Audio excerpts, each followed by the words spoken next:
Hi, I'm Natalie, I'm Amanda. and welcome back to Smut and Steady podcast. Today we are talking about A Court of Silver Flames. She a thick girl with more tabs, clearly. And this is the last book in the Akatar series, so book Yes, 5. we finally made it. Yeah. Yes. Now you guys don't have to hear us talk about Reese or any of those Or people ever Ezreal again. If you anymore. don't want to hear about it, this is the final chapter. So yeah, this book is mainly about Nesta, who, all we kind of know about her from the previous books is that she's kind of a bitch. Uh, She's still a bitch. Yeah, in so this this book. book you really get to love. She's still a bitch, like you said, Yeah. but like you really get to love Nesta in this book because you just see like a totally different side of her. I feel Yes. like so. This No. book is about Nesta and Cassian, pretty Yeah. much. It's a book that you didn't really know that you needed until you read it and you Yeah. were like, wow, this was super perfect. But basically the beginning of the book, it's solely just kind of revolving around Nessa, and she's basically has a drinking problem. She's mad at everyone. Like, she's mad at Rhysand, she's mad at Farah. Like, their relationship is not good. It's completely rocky. She's definitely depressed. She definitely like hates herself. She's just drinking. She lives in like a rat hole of like, she doesn't even live with like her family. She lives in like a rat hole apartment that's really dirty, and she's basically spending all of Rhysand's money. Which is great. I love that for her. So She's funny. like every like bar tab is like on Rhysand. Like I'm just Yeah. gonna buy the whole bar drinks, and she's like, put it on the high lord. Please. And so he basically gets kind of pissed and was like, you have to stop. Like, I basically was like, you can come home, but like, he's like, you can't just be spending And they all would this like money invite her on to alcohol. things, and she just wouldn't show up. So poor Yeah. Cassian. Poor Cassian. Poor Cassian had to be the man. Reese is like, yo, you need to go get this bitch. Like, Yeah. what? Get her Reel together. her in. Yeah, reel her in. I couldn't even think of that word. Something. Reel her in. So, Cassian, our sweet little Cassian. Sweet little juice head. Yeah, he keeps like trying with Nessa. He's like, all right, like you need to Yeah. come. Like, Reese is not happy with you. You keep spending all his money. You keep drinking like your days Yeah. away. He like walks in on her, and there's like a new dude like every fucking day. Oh, Pretty yeah. much. She's like just sleeping with everybody. Yeah. And I feel like this is when, like, the very beginning, like, you can just tell, like, something is shifting between, like, Cassian, just because, like, those, like, little things start to really just, like, piss him off. Yeah. Like, an extra little bit, where I feel like if he really, like, wasn't into her, didn't care, like, he just wouldn't care. And, like, Yeah.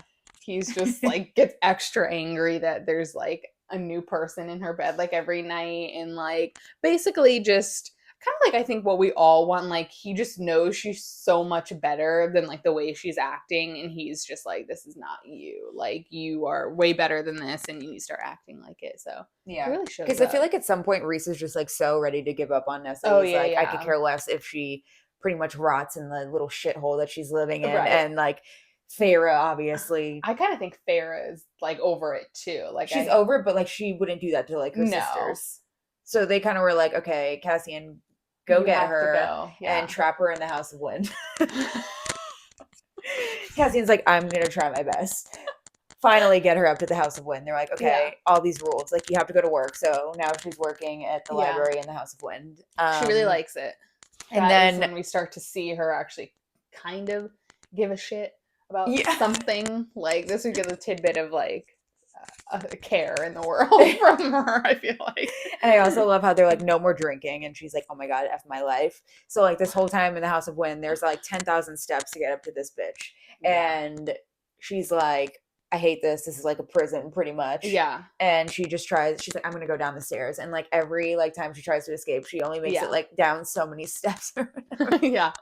And she's like, okay, well maybe I'm just gonna stay here because like I know like me in real life, I'd be like 10,000 steps.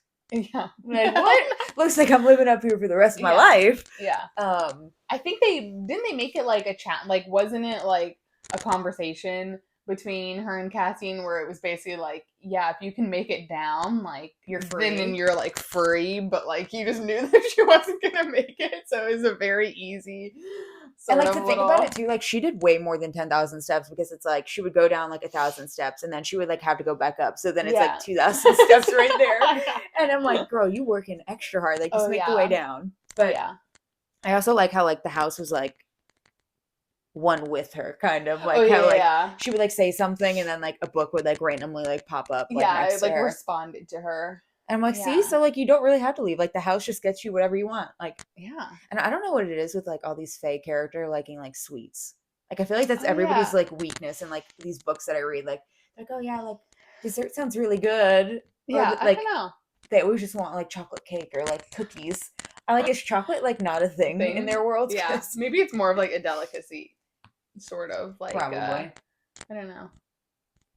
I mean, I appreciate the realness and like it's like don't we all want a cookie every day or like a piece of chocolate cake because I feel like I do. But, I appreciate the realness. And I also liked how everyone who like read this book particularly and this sort of part of like her walking the steps like took that as like a workout challenge and like people who like really loved Nessa like at the end Yeah. of it were like doing like the stair stepper and they're just like I'm Nessa in like the House of Wind trying to do like 10,000 steps and like doing a kick-ass like workout and you're like I thought about yeah. doing that and I was like, dude, I'd literally die like 10 minutes on the stair stepper. So It's like when you look at you're like it's been an hour and it's like 4 minutes you're like oh my god. yeah, couldn't do it, but uh, good for you guys that can. yeah, I guess so. So at this point, yeah, she's at the House of Wind.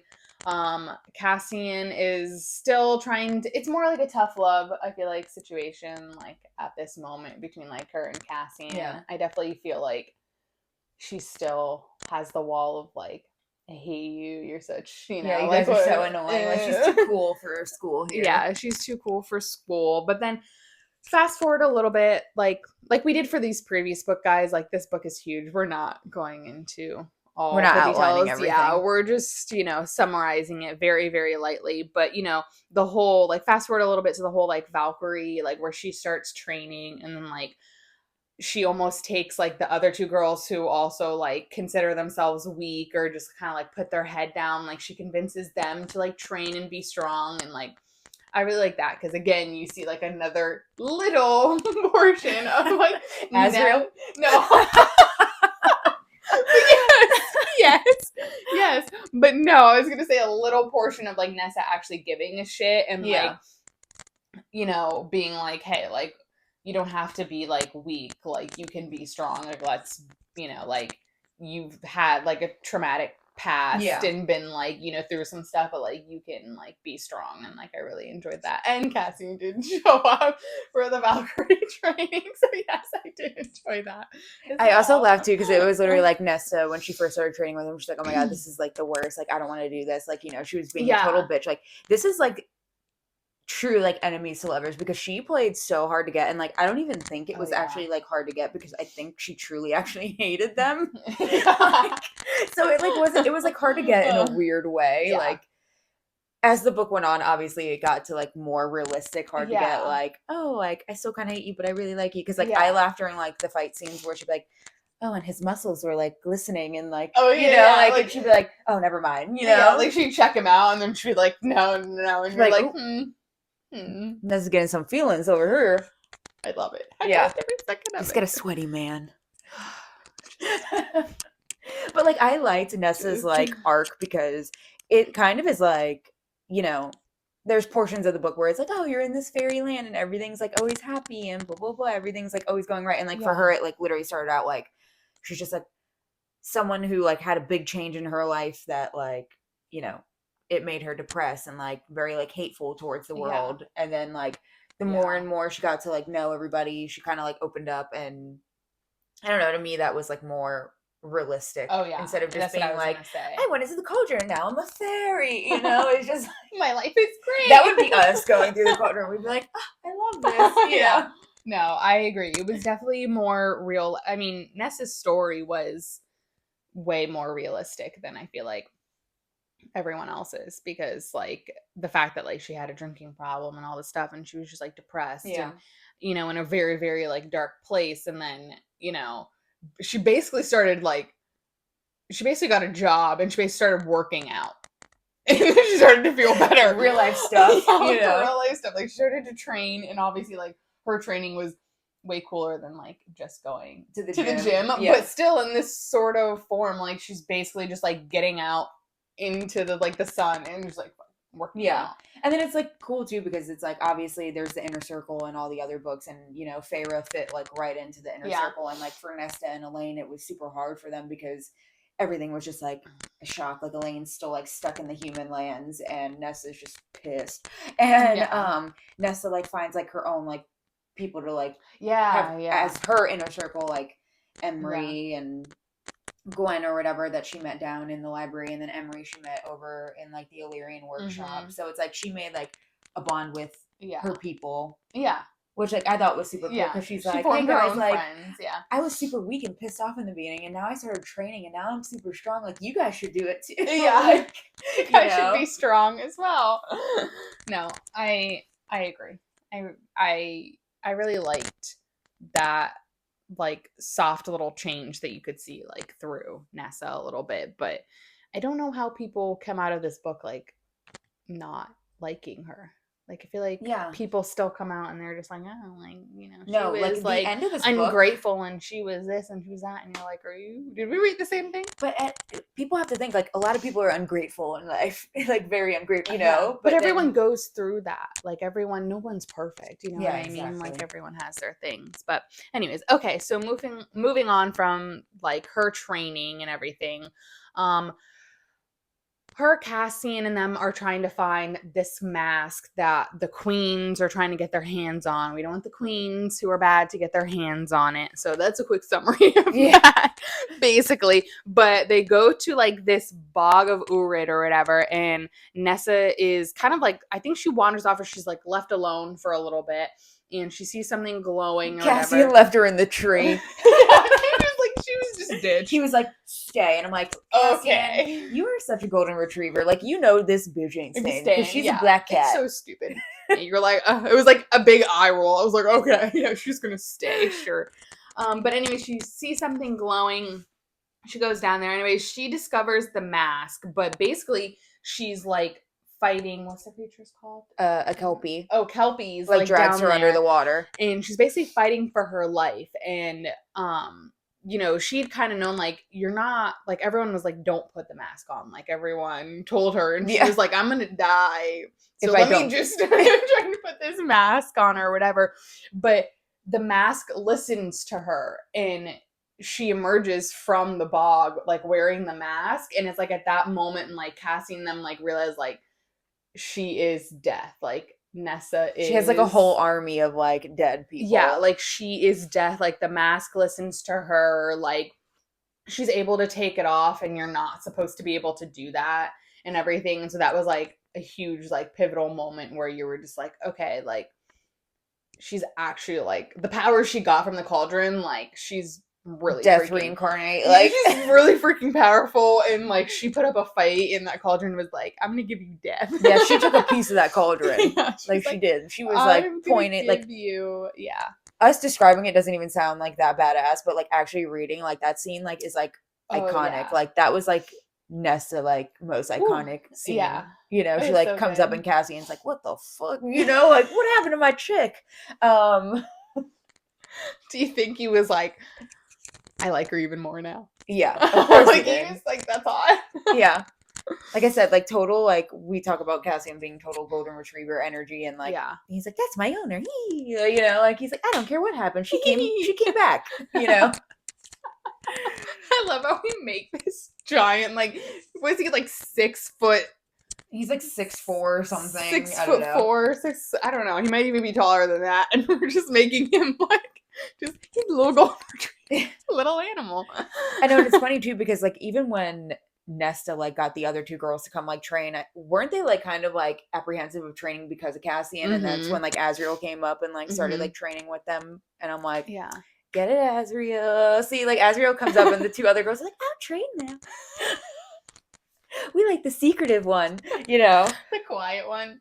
Yeah, it's because Cassian, again, like he's a golden retriever, but if you like just saw him, you'd be like, that man's scary. I'm sorry though, like if I was walking by and I saw like a little thing that was like Illyrian warrior training with Azriel and Cassian, I'd be like, sign me up.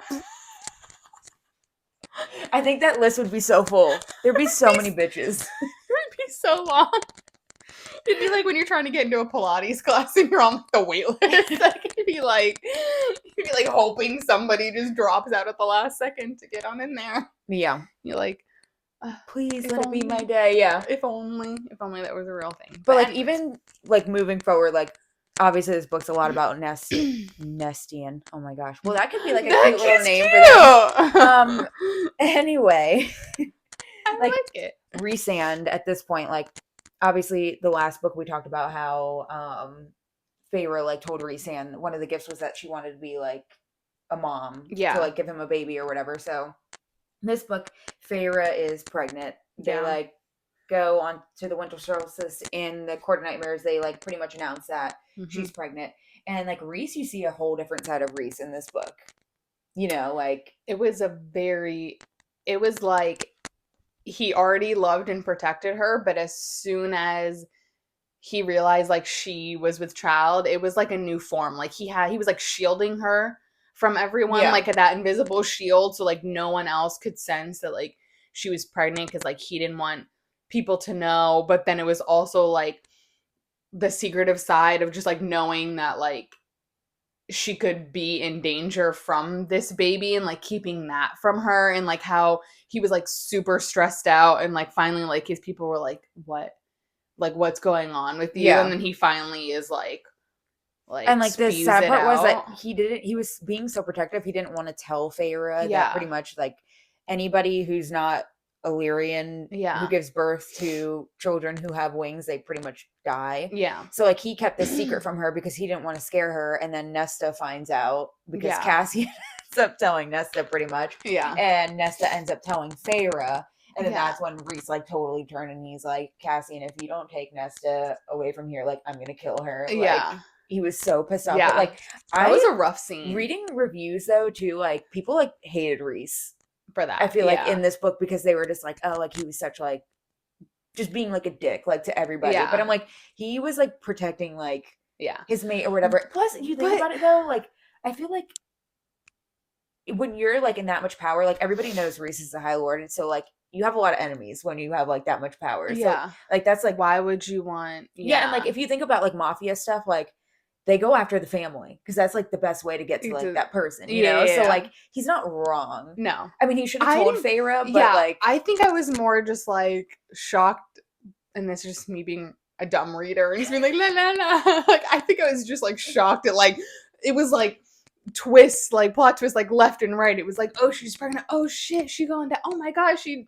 didn't tell her. Oh my god, no, Nesta told her. Like I was just like, what? Like I was just shocked, but also I don't know why people get mad or get pissed off. Like he has made it very clear that it's Feyre over like the freaking world. Like he'll watch everyone else burn basically to keep her safe. So you're just kind of like, why would you think that like plus they made the bond that like if he dies or if she dies, he dies, and vice versa. So like like why would you not think that he would go to extreme measures to not stress her out and to not like have her worry while he's like trying to figure out like a way that like he can save her, you know what I mean? You're just kind of like he's made it apparent like he's not the villain in the story, but he's not really like the hero, you know what I mean? He's the morally gray man who's like, I will burn the world for you basically, and everyone's just like, why didn't he do the right thing? You're like,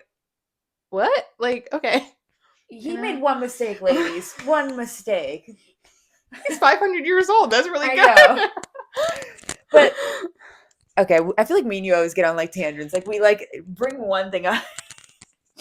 But, I mean, that's what makes it interesting, you know? But, like, also, another piece of the dead trove is pretty much what they call it or whatever. She finds the mask. So then there's another piece that they need to find before the queens go to get it, and it's the harp.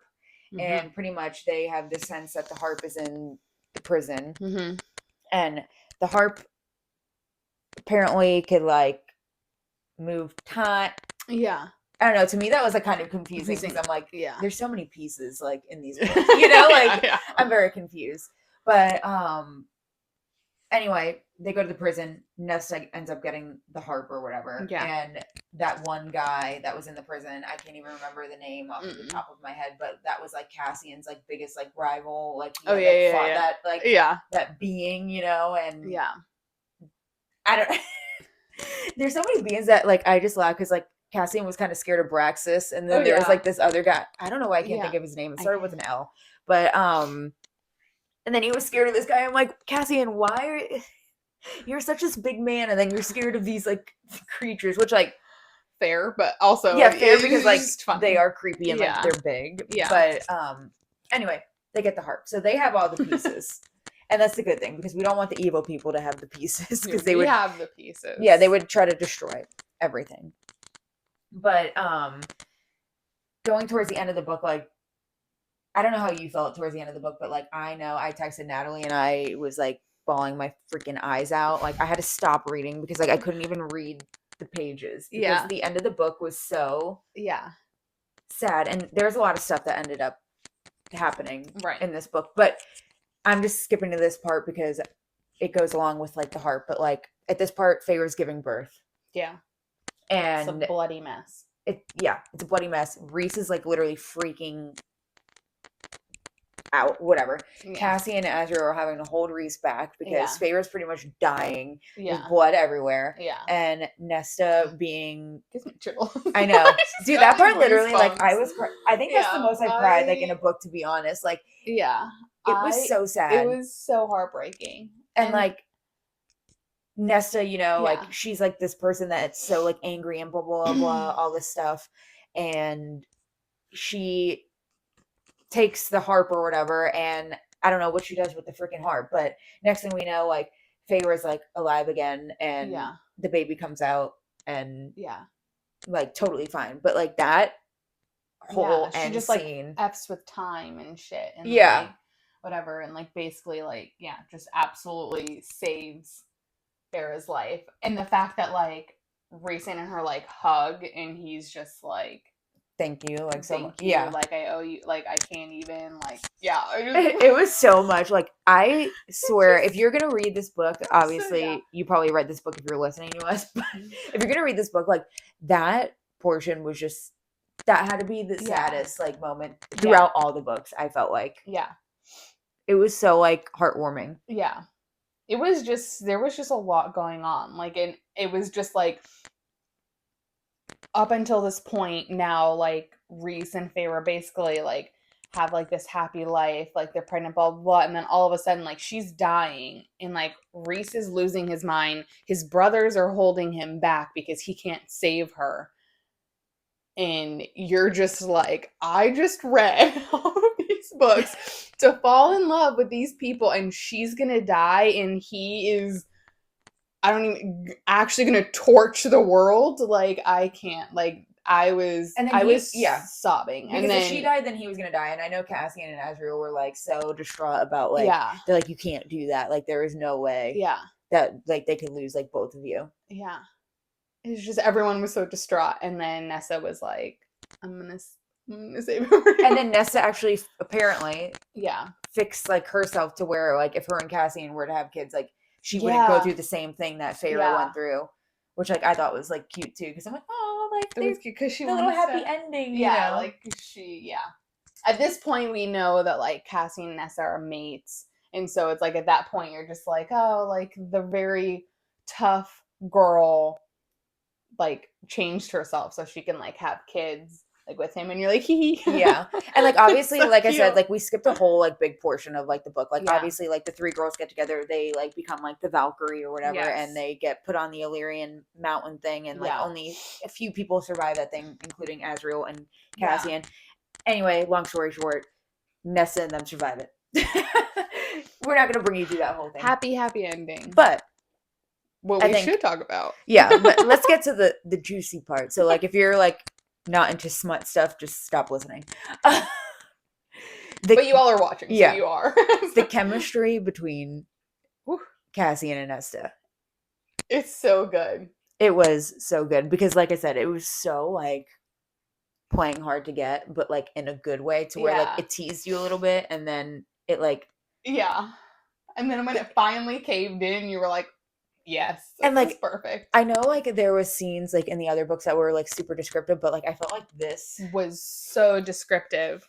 And like just like the different like Cassian like didn't want to like sleep with her because like he didn't want to like push boundaries, and then like Nesta was thinking the same thing, reading her like little spicy books, and like so like both of them are like thinking the same thoughts, like she's in her room, he's in his room. And then like there's all the times where they meet for like breakfast, lunch, dinner, and a lot of spicy stuff went on in that. And then Azriel like walks in, and this is like the most part that I find funny with like all the books that have Fae, like the Fae men like always can like smell like sexual like attraction. Yeah, they can like smell the arousal, or like they can just smell sex, basically. Like they can walk into a room and just tell, and like if someone has done it or done like sexual acts, like everything's just like heightened. I have a weird feeling that Azriel, like in that one scene where Nessa's like on her knees doing things to Cassian, doing some things in the kitchen. I have a feeling, and then Azriel walks in. I have a feeling he was like behind the door, like, just like, oh shit. He's like, I smell it. He's like, what the hell is going on in the dining room? Yeah, he's like, I'm just trying to grab a bite to eat. I'm just trying to freaking eat. I also just think it's so funny, like, entire just like around the food, like literally. Really? Poor Azriel though, because like it's just him, Cassian, and Nesta like up in the House of Wind, and Azriel's like probably like, how the fuck did I get like looped into this? Like circle here. I mean, he might have liked it. I don't know. Right. We don't know much about him. Well, at the beginning, right? At the beginning of it, it's like they're all just individuals, but then at this point now, Cassian and Nesta have like gotten together, so now Azriel's just like, oh, of course, like here I am, just the single one. He's like, I don't know like who it is. Like obviously we all thought that Moore and him like had a thing, but that scratch that. And then people say that him and Gwen maybe, and I'm like, I don't know, maybe then him and Elaine, like who knows who's gonna end up with Cassian. Yeah. Exactly, but like let the man have his spotlight. I just need him to have a book. I don't really care who he ends up with at this point. But anyway, so we have that. We go off on tangents a lot. Yeah. Anyways, we have that sexy moment, and then we have the moment in the bedroom where they're actually the most iconic moment where they're actually starting to do it, and he tells Nessa to put her hands on the headboard and hold on tight. Jesus. I think that's like everybody's favorite line in this book. Like literally, if you were like to be like, oh, did you read Silver Flames? I'd be like, hold on to the headboard. Put your hands on the headboard and hold on. Holy smokes. That was a good scene. That was a good scene. And I think that's where it gets a little bit more descriptive than like I feel like the other books. Like they were like descriptive, like Reese on his knees and like things like that, but as so much as like the very forwardness of just like the basically him telling her to get on her hands and knees and then hold onto the headboard, like, because what's coming is gonna like rock her to the freaking wall is like insane to me. Like, but like I also laugh too because it's like you get like all these sex scenes. Like you have the one with like Reese and Feyre, and he has like his shadows doing like things. Like the shadows are participating, and like the wings. Like that was another funny thing that I saw online. There, it's like, oh, these Fae like to get their wings tickled during the act, and like like that's just funny to me. But like at the same time, like I thought Nesta and Cassian scenes were like great because it was like he's like more realistic. Yeah. And like I give it to Nesta though because like most of the books it's always like the guy is like doing everything for the girl, and like the girl is just kind of like living in this like fantasy. But Nesta like, and she's like, oh no, I'm taking charge of the shit. So that's why I decided because all the other sex scenes it kind of was like Nesta was taking charge, and now all of a sudden he's like, shut the fuck up and put your hands on the headboard. Hang on tight.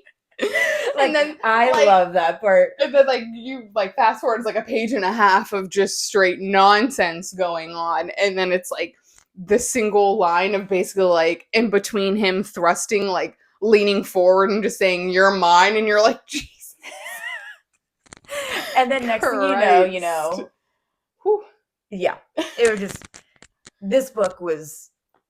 It was a really good book. It was, yeah. And like I said, it was just like cool to see a different aspect of like the Smut too, because like you said, like normally it's just the guy like doing everything for the girl, but then this one was like the Smut was more realistic. Nessa was more realistic, just the drinking problem, the depression, like all this like real life stuff. was more realistic. Yeah. And you came out like freaking loving her. And like the positive thing too, like Nesta made it down the 10,000 steps at some point. Yeah. There was one point where she's like, okay, I made it down the steps. I'm going to go drink now and be like a total rebel. And then that's when she kind of like reflected back and was like, maybe I shouldn't. I kind of like the life that I've kind of built up there in the House of Wind. Yeah. So like I kind of like that part too, because you know, it was kind of like, oh, I'm going to go back to like my villain era. And then it was like, actually, let me reflect back and, you know. Yeah, I like it. It's a very good, I was going to say, the thought that came to me was wholesome book, but it's not really wholesome, but wholesome in its own way. Yeah, I mean, it had as far as like, I don't know, as far as like reading it and actually taking it into like real life. Yeah, like it had a total like character like transformation like arc thing, and then it was like super sad parts, really happy parts at the end, and lots of smut. Yeah.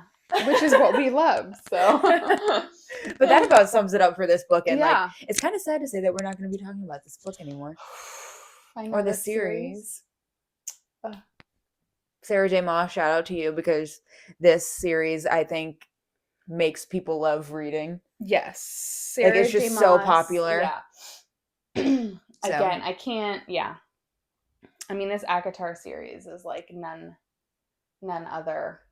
You know, and then if, you know, you are a big reader and you've, you know, read Akatar and you've read Throne of Glass and Crescent City, then like you just know at this point that anything Sarah J. Maas like touches is absolutely amazing. And I'll say it before and I'll say it again, that Akatar has a special place in my heart because it was the first series that I read to get me back into reading. But I will also admit that I know the Throne of Glass is just way, way better. And so eventually when we dive into that series, which that's going to be a lot. That's going to be a big one. Whoa, baby. Yeah. Whoa, baby. But until then, you know. So hopes for the future. Hopes book for the future. Book 6. Maybe 2026, I think. Next year. Said. I don't know. And hopefully Azrael. And I hope it's as thick as this. Yeah, it better be a thick one, because if we get a small book, I don't think anybody's going to be satisfied with that. No. I mean, we will, because we're just the type of people who read a book and we're like, I liked it. But like, there's very little critical moments of the book. Yes, there's very few books that I've been critical on, because most of the time, it usually just does the job of entertaining me, and I can usually fall in love with the characters or fall in love with the plot, and so there's not that many books that I've actually had a massive like opinion about, but you know. I mean, there's some, and you'll see that in future episodes. Talk about that in future episodes. But until then, thanks for tuning in. Bye. Bye.